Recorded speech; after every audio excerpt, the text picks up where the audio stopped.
Hi friends, welcome to కల్కి kitchen. ఈరోజు recipe Emmy egg curry. ఈ గుడ్ల కూరను తయారు చేయడం చాలా ఈజీ. పక్కన ఎన్ని కూరలు పెట్టినా ఈ ఒక్క కూరతోటే మొత్తం అన్నమంతా తినేస్తారు. అంత బాగుంటుంది మరి దీని రుచి. దీనికి ఉపయోగించే ఈ సీక్రెట్ ఇంగ్రీడియంట్స్ వల్ల టేస్ట్ వేరే లెవెల్లో ఉంటుంది. చూడ్డానికి కూడా చిక్కగా చక్కగా ఎంత బాగుందో చూడండి. చూస్తుంటేనే మీకు కూడా నోరూరుతుంది కదూ. ఇక ఆలస్యం చేయకుండా రెసిపీ ఎట్లా తయారు చేయాలో చూపిస్తాను రండి. వీడియోను స్కిప్ చేయకుండా చివరి వరకు చూడండి.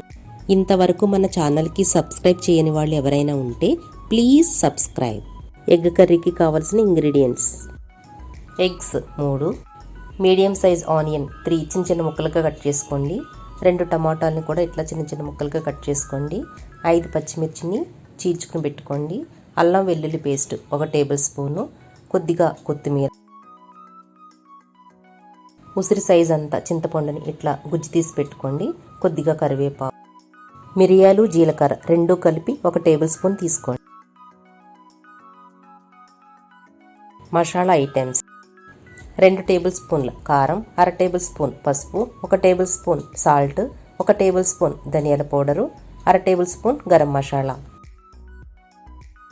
ఈ కూరకి నేను 3 గుడ్లు తీసుకున్నాను. ముందుగా కొద్దిగా సాల్ట్ వాటర్ వేసి బాయిల్ చేసి పైన ఉన్న పెంకు తీసి ఇట్లా నాట్లు పెట్టుకోండి. కొద్దిగా ఉప్పు, కారం, పసుపు వేసి ఈ గుడ్లకు అంటుకునేలాగా బాగా మిక్స్ చేయండి. ఇట్లా చేయడం వల్ల గుడ్లు వేయించేటప్పుడు పాత్రకు అంటుకోకుండా ఉంటాయి మరియు రుచిగా ఉంటాయి. ఒక కడాయిలో 5 టేబుల్ స్పూన్ల ఆయిల్ వేసి మీడియం ఫ్లేమ్లో హీట్ అయిన తర్వాత ఇట్లా బాయిల్ చేసి పెట్టుకున్న ఎగ్స్ని లైట్ బ్రౌన్ కలర్ వచ్చేంత వరకు వేయించుకోండి. ఇట్లా చేయడం వల్ల తినేటప్పుడు రుచిగా ఉంటాయి. ఇట్లా వేగిన వీటిని తీసి పక్కన పెట్టుకోండి. అదే ఆయిల్లో కట్ చేసి పెట్టుకున్న ఉల్లి ముక్కలను వేసి లైట్ బ్రౌన్ కలర్ వచ్చేంత వరకు వేయించుకోండి. తర్వాత పచ్చిమిర్చి మరియు టమాటా ముక్కల్ని కూడా బాగా మగ్గేంత వరకు వేయించుకోండి. అల్లం వెల్లుల్లి పేస్టు, స్పైసెస్ను కూడా వేసి 2-3 మినిట్స్ అన్నీ మిక్స్ చేస్తూ బాగా మగ్గని.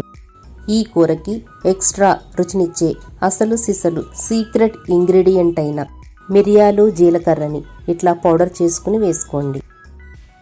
ఈ టిప్ మిస్ అవ్వకుండా మీరు ఫాలో అవ్వండి.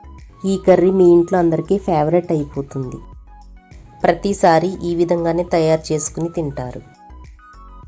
నూనె ఇట్లా సెపరేట్ అయిన తర్వాత 1 కప్పు వాటర్, అంటే ముక్కు ములిగేలాగా వాటర్ వేసి అన్నీ బాగా మిక్స్ చేసి మూత పెట్టి 10 నిమిషాలు ఉడకనివ్వాలి.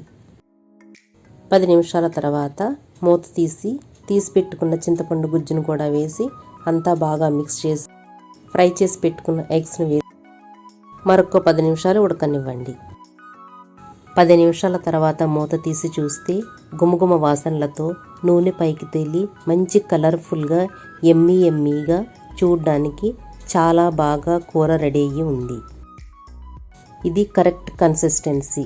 కూర అంతా ఒకసారి బాగా మిక్స్ చేసి స్టవ్ ఆఫ్ చేసి కొత్తిమీర కరివేపాకుని పైన చల్లండి. తయారైన ఈ కూరని ఒక సర్వింగ్ బౌల్లోకి తీసుకొని అన్నం, చపాతీ, బ్రెడ్, మిక్స్డ్ రైస్లోకి తినండి. చాలా బాగుంటుంది. 2 రోజుల వరకు ఈ కూర పాడవదు, నిల్వ ఉంటుంది. దూర ప్రయాణానికి కూడా తీసుకెళ్ళవచ్చు. ఈ simple, easy, tasty egg curry మీరు తప్పకుండా ట్రై చేసి ఎట్లా కుదిరిందో కామెంట్ చేయడం మర్చిపోవద్దు. ఈ కర్రీ దేంతో తిన్నా సూపర్గా ఉంటుంది. తప్పకుండా ట్రై చేయండి. మర్చిపోకుండా తెలుసున్న వాళ్ళకి షేర్ చేయండి.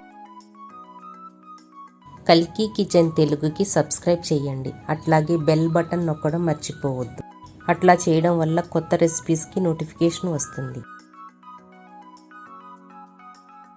ఇట్లాగే ఇప్పుడు ఎంకరేజ్ చేయడం వల్ల మరెన్నో మంచి రెసిపీస్ని మీకు అందజేయగలను. Thank you for watching.